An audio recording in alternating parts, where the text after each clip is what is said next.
Saudara-saudari, marilah kita mendengarkan renungan dengan judul Duka Mendahului Suka, yang berdasarkan pada Injil Yohanes bab 16 ayat 21 dan 22. Seorang perempuan berduka cita pada saat ia melahirkan, tetapi sesudah ia melahirkan anaknya, ia tidak ingat lagi akan penderitaannya karena kegembiraan bahwa seorang manusia telah lahir ke dunia.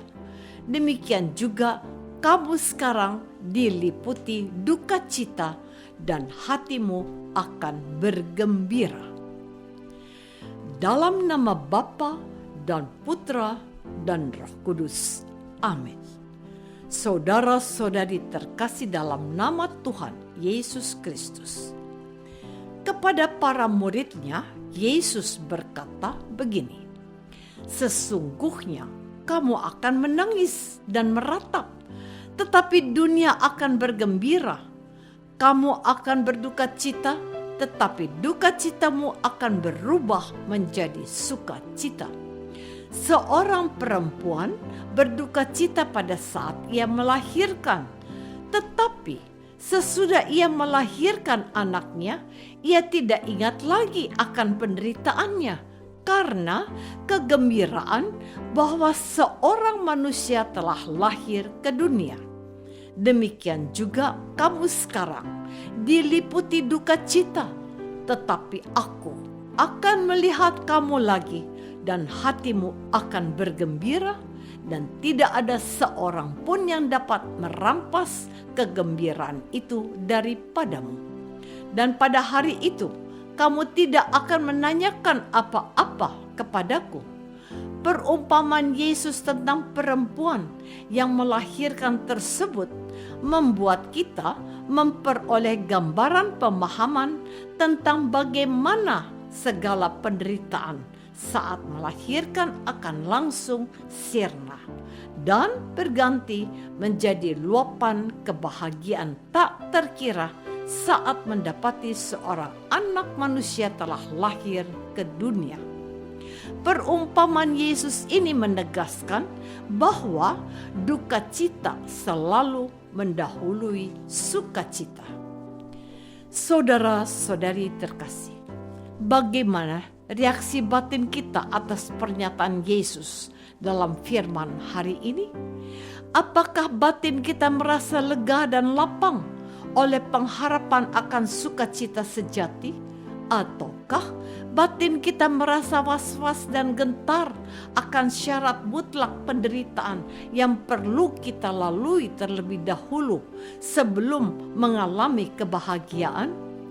Kedua jenis reaksi batin ini sekilas tampak berbeda, namun setelah kita cermati, pada dasarnya merupakan reaksi batin yang serupa,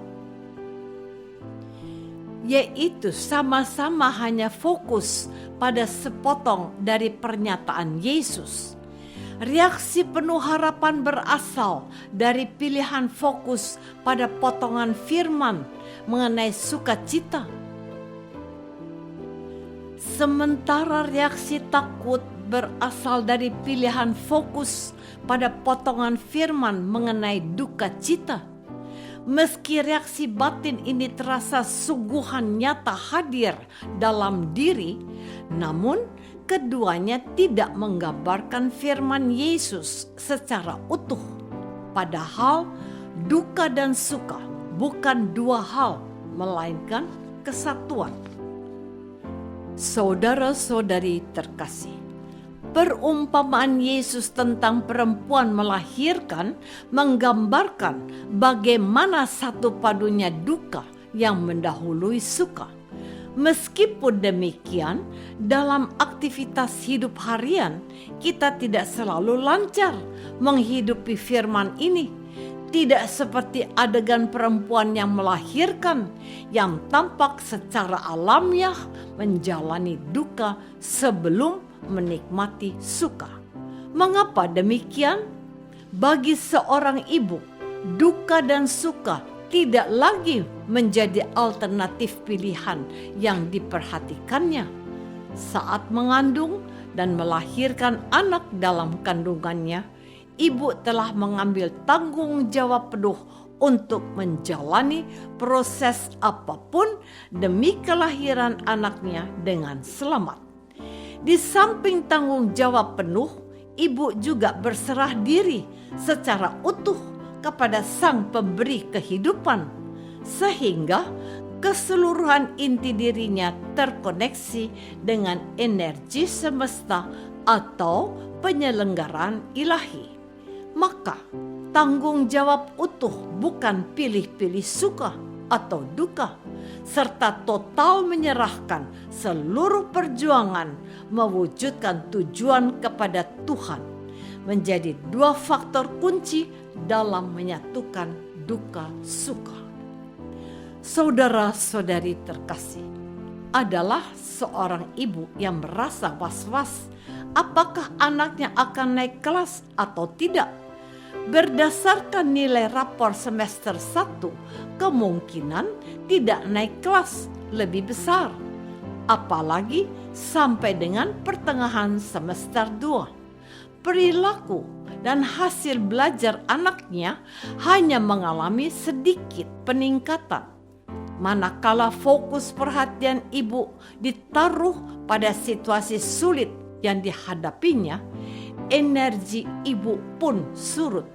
Bahkan terlintas dalam benak ibu bahwa akan percuma sajalah mendampingi perjuangan anaknya dalam 3 bulan ke depan. Demikian juga sebaliknya. Manakala fokus perhatian ibu ditaruh pada celah peluang yang ada, yakni masih ada kesempatan melakukan remedial untuk setengah semester kedua, serta dapat mengupayakan yang terbaik untuk 3 bulan ke depan, energi ibu naik. Meski tak dapat dipungkiri, was-was akan kembali menyurutkan dan harapan akan kembali menaikkan. Demikian terus silih berganti. Ibu pun tersadar bahwa ia terhanyut oleh arus batin di permukaan. Ibu lalu berdiam diri sejenak.